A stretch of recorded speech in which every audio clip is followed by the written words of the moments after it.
श्री ऋषि पुराण उमा संहिता अध्याय 17 से 27। मृत्यु काल निकट आने के कौन कौन से लक्षण हैं, इसका वर्णन। काल को जीतने का उपाय। नवधा शब्द ब्रह्म एवं तुमकार के अनुसंधान और उससे प्राप्त होने वाली सिद्धियों का वर्णन। काल या मृत्यु को जीतकर अमरत्व प्राप्त करने की 4 यौगिक साधनाएं। प्राणायाम, भ्रू मध्य में अग्नि का ध्यान, मुख से वायुपान तथा मुड़ी हुई जीवा द्वारा गले की घाटी का स्पर्श। इसके पश्चात द्वीपों, लोकों और मनुष्यों का परिचय देकर संग्राम के फल, शरीर एवं स्त्री स्वभाव आदि का वर्णन किया गया। तदंतर काल के विषय में व्यास जी के पूछने पर सनत कुमार जी ने कहा, मुनि श्रेष्ठ, पूर्व काल में पार्वती जी ने नाना प्रकार की दिव्य कथाएं सुनकर परमेश्वर शिव को प्रणाम करके उनसे यही बात पूछी थी। पार्वती बोली, भगवान, मैंने आपकी कृपा से संपूर्ण मत जान लिया। देव, जिन मंत्रों द्वारा जिस विधि से जिस प्रकार आपकी पूजा होती है वह भी मुझे ज्ञात हो गया, किंतु प्रभु अब भी एक संशय रह गया है। वह संशय है काल चक्र के संबंध में। देव, मृत्यु का क्या चिन्ह है, आयु का क्या प्रमाण है। नाथ, यदि मैं आपकी प्रिया हूँ तो मुझे ये सब बातें बताइए। महादेव जी ने कहा, प्रिय, यदि अकस्मात शरीर सब ओर से सफेद या पीला पड़ जाए और ऊपर से कुछ लाल दिखे तो यह जानना चाहिए कि उस मनुष्य की मृत्यु 6 महीने के भीतर हो जाएगी। शिवे, जब मुंह, कान, नेत्र और जीवा का स्तंभन हो जाए तब भी 6 महीने के भीतर ही मृत्यु जाननी चाहिए। भद्रे, जो रूरू मृग के पीछे होने वाली शिकारियों की भयानक आवाज को भी जल्दी नहीं सुनता, उसकी मृत्यु भी 6 महीने के भीतर ही जाननी चाहिए। जब सूर्य, चंद्रमा या अग्नि के सानिध्य से प्रकट होने वाले प्रकाश को मनुष्य नहीं देखता, उसे सब कुछ काला काला अंधकार आच्छन्न ही दिखाई देता है, तब उसका जीवन 6 मास से अधिक नहीं होता। देवी प्रिय, जब मनुष्य का बायां हाथ लगातार 1 सप्ताह तक फड़कता ही रहे तब उसका जीवन 1 मास ही शेष है, ऐसा जानना चाहिए। इसमें संशय नहीं है। जब सारे अंगों में अंगड़ाई आने लगे और तालू सूख जाए तब वह मनुष्य 1 मास तक ही जीवित रहता है, इसमें संशय नहीं है। त्रिदोष में जिसकी नाक बहने लगे उसका जीवन 15 दिन से अधिक नहीं चलता।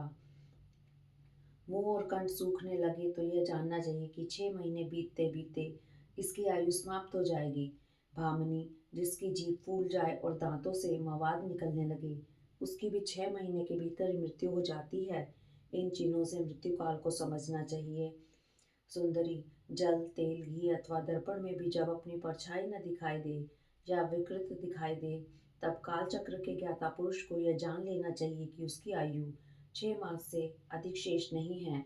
देवेश्वरी, अब दूसरी बात सुनो जिससे मृत्यु का ज्ञात होता है। जब अपनी छाया को सिर से रहित देखे अथवा अपने को छाया से रहित पाए तब वह मनुष्य 1 मास भी जीवित नहीं रहता। पार्वती, ये मैंने अंगों में प्रकट होने वाले मृत्यु के लक्षण बताए हैं।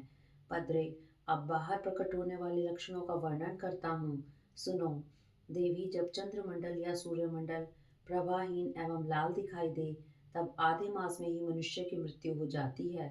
अरुंधति, महायान, चंद्रमा, इन्हें जो न देख सके अथवा जिसे ताराओं का दर्शन न हो, ऐसा पुरुष 1 मास तक जीवित रहता है। यदि ग्रहों का दर्शन होने पर भी दिशाओं का ज्ञान न हो, मन पर मूढ़ता छाई रहे तो 6 महीने में निश्चय ही मृत्यु हो जाती है। यदि उतथ्य नामक तारा का, ध्रुव का अथवा सूर्यमंडल का भी दर्शन न हो सके, रात में इंद्रधनुष और मध्याह्न में उल्कापात होता दिखाई दे तथा गिद्ध और कौवे घेरे रहे तो उस मनुष्य की आयु 6 महीने से अधिक की नहीं है। यदि आकाश में सप्तऋषि तथा स्वर्ग मार्ग न दिखाई दे तो कालज्ञ पुरुष को उस पुरुष की आयु 6 मास ही शेष समझनी चाहिए। जो अकस्मात सूर्य और चंद्रमा को राहु से ग्रस्त देखता है और संपूर्ण दिशाएं जिसे घूमती दिखाई देती हैं वह अवश्य ही 6 महीने में मर जाता है। यदि अकस्मात नीली मक्खियां आकर पुरुष को घेर ले तो वास्तव में उसकी आयु 1 मास ही शेष जाननी चाहिए। यदि गिद्ध, कौवा अथवा कबूतर सिर पर चढ़ जाए तो वह पुरुष शीघ्र ही 1 मास के भीतर ही मर जाता है, इसमें संशय नहीं है। देवी पार्वती ने कहा, प्रभु, काल से आकाश का विनाश होता है। वह भयंकर काल बड़ा विकराल है। वह स्वर्ग का भी एकमात्र स्वामी है। आपने उसे दग्ध कर दिया था, परंतु अनेक प्रकार के स्रोतों द्वारा जब उसने आपकी स्तुति की, तब आप फिर संतुष्ट हो गए और वह काल पुनः अपनी प्रकृति को प्राप्त हुआ, पूर्णतः स्वस्थ हो गया। आपने उससे बातचीत में कहा, काल, तुम सर्वत्र विचरोगे, किंतु लोग तुम्हें देख नहीं सकेंगे। आप प्रभु की कृपा दृष्टि होने और वर मिलने से वह काल जी उठा तथा उसका प्रभाव बहुत बढ़ गया। अतः महेश्वर, क्या यहाँ कोई ऐसा साधन नहीं है जिससे उस काल को नष्ट किया जा सके? यदि हो तो मुझे बताइए, क्योंकि आप योगियों में शिरोमणि और स्वतंत्र प्रभु हैं। आप परोपकार के लिए ही शरीर धारण करते हैं। शिव बोले, देवी, श्रेष्ठ देवता, दैत्य, यक्ष, राक्षस, नाग और मनुष्य किसी के द्वारा भी काल का नाश नहीं किया जा सकता, परंतु जो ध्यान परायण योगी है, वे शरीरधारी होने पर भी सुखपूर्वक काल को नष्ट कर देते हैं। वरारोही, यह पांच भौतिक शरीर सदा उन भूतों के गुणों से युक्त ही उत्पन्न होता है और उन्हीं में इसका लय होता है। मिट्टी की देह मिट्टी में ही मिल जाती है। आकाश से वायु उत्पन्न होती है। वायु से तेज तत्व प्रकट होता है। तेज से जल का प्राकट्य बताया गया है और जल से पृथ्वी का आविर्भाव होता है। पृथ्वी आदि भूत क्रमशः अपने कारण में लीन होते हैं। पृथ्वी के 5, जल के 4, तेज के 3 और वायु के 2 गुण होते हैं। आकाश का एकमात्र शब्द ही गुण है। पृथ्वी आदि में जो गुण बताए गए हैं, उनके नाम इस प्रकार हैं: शब्द, स्पर्श, रूप, रस और गंध। जब भूत अपने गुण को त्याग देता है, तब नष्ट हो जाता है, और जब गुण को ग्रहण करता है, तब उसका प्रादुर्भाव हुआ बताया जाता है। देवेश्वरी, इस प्रकार तुम पांचों भूतों के यथार्थ स्वरूप को समझो। देवी, इस कारण काल को जीतने की इच्छा वाले योगी को चाहिए कि वह प्रतिदिन प्रयत्न पूर्वक अपने अपने काल में उसके अंशभूत गुणों का चिंतन करे। योगवेता पुरुष को चाहिए कि सुखद आसन पर बैठकर विशुद्ध श्वास प्राणायाम द्वारा योगाभ्यास करे। रात में जब सब लोग सो जाएं, उस समय दीपक बुझाकर अंधकार में योग धारण करे। तर्जनी उंगली से दोनों कानों को बंद करके 2 घड़ी तक दबाए रखे। उस अवस्था में अग्नि प्रेरित शब्द सुनाई देता है। इससे संध्या के बाद का खाया हुआ अन्न क्षण भर में पच जाता है और संपूर्ण रोगों तथा ज्वर आदि बहुत से उपद्रवों का शीघ्र नाश कर देता है। जो साधक प्रतिदिन इसी प्रकार 2 घड़ी तक शब्द ब्रह्म का साक्षात्कार करता है, वह मृत्यु तथा काम को जीतकर इस जगत में स्वच्छंद विचरता है और सर्वज्ञ एवं समदर्शी होकर संपूर्ण सिद्धियों को प्राप्त कर लेता है। जैसे आकाश में वर्षा से युक्त बादल गरजता है, उसी प्रकार उस शब्द को सुनकर योगी तत्काल संसार बंधन से मुक्त हो जाता है। तदंतर योगियों द्वारा प्रतिदिन चिंतन किया जाता हुआ वह शब्द क्रमशः सूक्ष्म से सूक्ष्मतर हो जाता है। देवी, इस प्रकार मैंने तुम्हें शब्द ब्रह्म के चिंतन का क्रम बताया है। जैसे धान चाहने वाला पुरुष पुआल को छोड़ देता है, उसी तरह मोक्ष की इच्छा वाला योगी सारे बंधनों को त्याग देता है। इस शब्द ब्रह्म को पाकर भी जो दूसरी वस्तु की अभिलाषा करते हैं, वे मुक्के से आकाश को मारते और भूख प्यास की कामना करते हैं। यह शब्द ब्रह्म ही सुखद मोक्ष का कारण, बाहर भीतर के भेद से रहित, अविनाशी और समस्त उपाधियों से रहित पर ब्रह्म है। इसे जानकर मनुष्य मुक्त हो जाते हैं। जो लोग कालपाश से मोहित हो शब्द ब्रह्म को नहीं जानते, वे पापी और कुबुद्धि मनुष्य मौत के फंदे में फंसे रहते हैं। मनुष्य तभी तक संसार में आश्रय लेते हैं जब तक सबके आश्रय भूत परम तत्व पर ब्रह्म परमात्मा की प्राप्ति नहीं होती। परम तत्व का ज्ञान हो जाने पर मनुष्य जन्म मृत्यु के बंधन से मुक्त हो जाता है। निद्रा और आलस्य साधना का बहुत बड़ा विघ्न है। इस शत्रु को यत्न पूर्वक जीतकर सुखद आसन पर आसीन हो प्रतिदिन शब्द ब्रह्म का अभ्यास करना चाहिए। 100 वर्ष की अवस्था वाला वृद्ध पुरुष आजीवन इसका अभ्यास करे तो उसका शरीर रूपी स्तंभ मृत्यु को जीतने वाला हो जाता है और उसे प्राणवायु की शक्ति को बढ़ाने वाला आरोग्य प्राप्त होता है। वृद्ध पुरुष में भी ब्रह्म के अभ्यास से होने वाले लाभ का विश्वास देखा जाता है। फिर तरुण मनुष्य को इस साधना से पूर्ण लाभ हो, इसके लिए तो कहना ही क्या है। यह शब्द ब्रह्म न ओंकार है, न मंत्र है, न बीज है, न अक्षर है। यह अनाहत नाद बिना आघात के अथवा बिना बजाए ही प्रकट होने वाला शब्द है। इसका उच्चारण किए बिना ही चिंतन होता है। यह शब्द ब्रह्म परम कल्याण में है। प्रिय शुद्ध बुद्धि वाले पुरुष यत्न पूर्वक निरंतर इसका अनुसंधान करते हैं। अतः 9 प्रकार के शब्द बताए गए हैं जिन्हें प्राणवेता पुरुषों ने लक्षित किया है। मैं उन्हें प्रयत्न करके बता रहा हूँ। उन शब्दों को नाद सिद्धि भी कहते हैं। वे शब्द क्रमशः इस प्रकार हैं: घोष, कांस्य, श्रृंग, घंटा, वीणा आदि, बांसुरी, दुदुम्बी, शंख और नवा, मेघ गर्जन। इन 9 प्रकार के शब्दों को सुनकर त्याग कर तुमकार का अभ्यास करे। इस प्रकार सदा ही ध्यान करने वाला योगी पुण्य और पापों से लिप्त नहीं होता।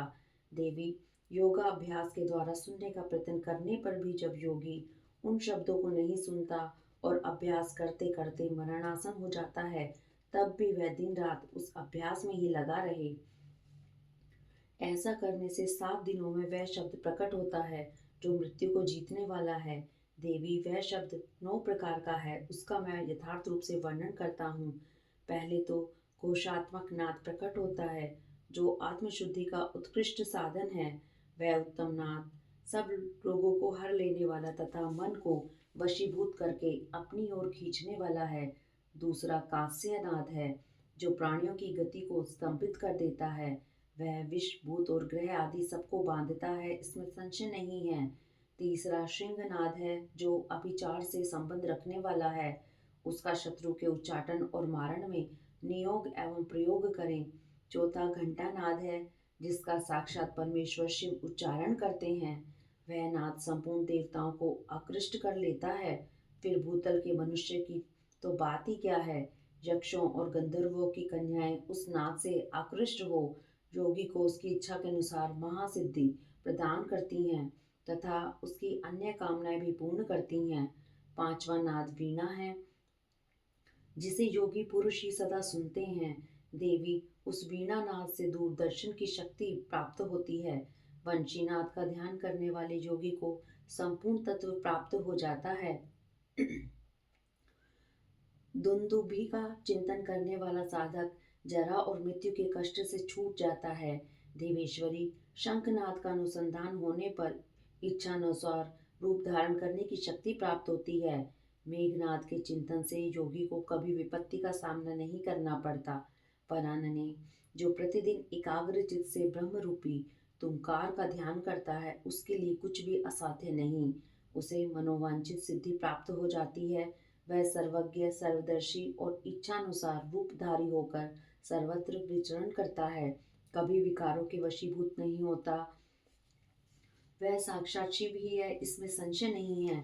परमेश्वरी, इस प्रकार मैंने तुम्हारे समक्ष शब्द ब्रह्म के नवधा स्वरूप का पूर्णतः वर्णन किया है। अब और क्या सुनना चाहती हो? पार्वती बोली, प्रभु, यदि आप प्रसन्न हैं तो योगी योग आकाश जनित वायु पद को ही जिस प्रकार प्राप्त होता है वह सब मुझे बताइए। भगवान शिव ने कहा, सुंदरी, पहले मैंने योगियों के हित की कामना से सब कुछ बताया है जिसके अनुसार योगियों ने काल पर विजय प्राप्त की थी। योगी जिस प्रकार वायु का स्वरूप धारण करता है उसके विषय में भी कहा गया है। इसलिए योग शक्ति के द्वारा मृत्यु दिवस को जानकर प्राणायाम में तत्पर हो जाएं। ऐसा करने पर आधे मास में ही वह आए हुए काल को जीत लेता है।